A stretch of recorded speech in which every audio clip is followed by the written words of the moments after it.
Hi, I'm Dr. Q with Star Nursery, and this is my assistant, Joey Lynn. Hello, and today we're going to be discussing the different requirements needed for different types of plants.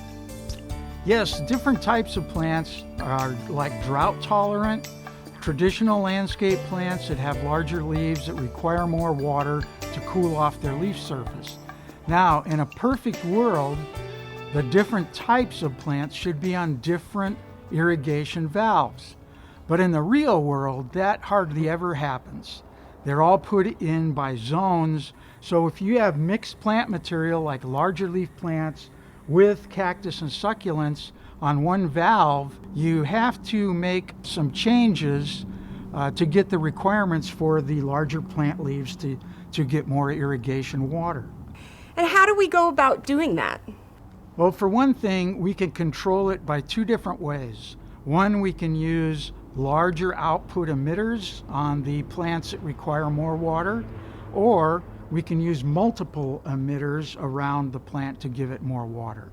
Now, take for instance this landscape here. We've got a lot of drought-tolerant material, but we also have a few very leafy things like bougainvilleas, large yucca, and some palm trees that will require more water because they're larger plants and they have bigger leaves. So what you need to do is to use larger emitters or more emitters around those plants. This landscape was done properly, and there is a different irrigation line that goes to all the bigger trees and the larger leaf plants. So it's being taken care of by the actual irrigation system itself. Could you talk a little bit more about having two separate lines?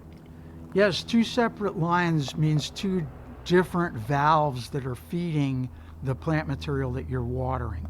So they would feed water to, one would go to all the drought-tolerant plants, and one separate one would go to all the larger plants or trees that are in your yard, which gives you the capability of putting both those lines on separate programs so that you can give the plants that require more water or greater amounts of water but less frequently, you can put on a separate program than the ones that require smaller amounts of water but more frequently.